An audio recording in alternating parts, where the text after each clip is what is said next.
281 question చూడండి. Acceleration is scalar or vector? Acceleration అనేది స్కేలారా వెక్టారా? యాక్సిలరేషన్ అనేది వెక్టార్ క్వాంటిటీ. ఎందుకంటే యాక్సిలరేషన్లో ఏమున్నది? Velocity by time. వెలాసిటీ అనేది వెక్టార్, సో టైం డిపెండెంట్ కాదు. కాబట్టి యాక్సిలరేషన్ కూడా ఏమవుతుంది? వెక్టార్ అవుతుంది. 282 question. What is the magnitude of acceleration due to gravity? గురుత్వ త్వరణం ఎంత అంటున్నాడు. యాక్సిలరేషన్ డ్యూ టు గ్రావిటీ ఎంత? 9.8 metres per second square. So ఇది 9.8 మీటర్స్ అని పడ్డది, అది ప్రింట్ వల్లేదు. 9.8 metres per second square. 9.8 metres per second square అనేది G value.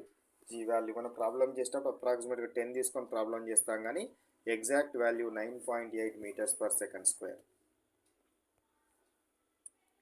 283 question. What is the radius of the earth? So earth యొక్క radius ఎంత? Earth యొక్క న్యూక్లియస్, దాని యొక్క కేంద్రం నుండి సెంటర్ పాయింట్ నుంచి సో ఇక్కడ వరకు ఉండే డిస్టెన్స్, సర్ఫేస్ వరకు ఉండే డిస్టెన్స్ ఎంత? 6400 కిలోమీటర్స్. డయామీటర్ అడిగింది అనుకోండి, ఈ కొన నుంచి ఈ కొన వరకు అంటే ఇంకొక 6400 కిలోమీటర్స్ రాసుకోవాలి. సో డయామీటర్ అంటే 6400 టు 6400 మొత్తం 12,800 కిలోమీటర్స్. అదే ఓన్లీ మనకు ఏంది రేడియస్ మాత్రమే అడిగితే 6400 కిలోమీటర్స్గా మనం తీసుకోవాలి. 284th question. What will happens while going height or depth about G? అంటే పైకి వెళ్తూ ఉంటే జీ వాల్యూ ఏమవుతుంది, కిందికి భూమి లోపలికి వెళ్తూ ఉంటే జీ వాల్యూ ఏమవుతుంది? సో రెండు సార్లు కూడా జీ వాల్యూ తగ్గుతూనే ఉంటుంది.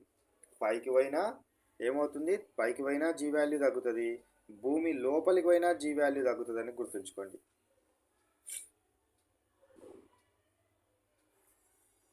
Which factors are independent of acceleration due to gravity? Accelerations of due to gravity. Which factors are dependent? ఏ ఫ్యాక్టర్స్ ఇండిపెండెంట్ కాదు, డిపెండెంట్. ఏ ఫ్యాక్టర్స్ డిపెండ్, ఏ ఫ్యాక్టర్స్ ఇండిపెండెంటో చూద్దాం. G is not depends on direction of motion and velocity of the object. G గురుత్వ త్వరణము direction మీద depend కాదు, మరియు వెలాసిటీ మీద కూడా డిపెండ్ కాదు, వెలాసిటీ ఆఫ్ ద ఆబ్జెక్ట్ మీద కూడా డిపెండ్ కాదు. G is not depends on mass of object. Mass of object మీద కూడా డిపెండ్ కాదు. G is not depends upon shape and size. Shape మీద కానీ సైజ్ మీద కానీ డిపెండ్ కాదు. అందుకే దాని value 9.8 metres per second square అనే కాన్స్టెంట్ రాస్తాం మనము. So which factors are independent of acceleration due to gravity అంటే జీ వేటి మీద డిపెండ్ కాదు అంటున్నాడు. ఈ కింద ఉన్న అంశాల మీద డిపెండ్ కాదు.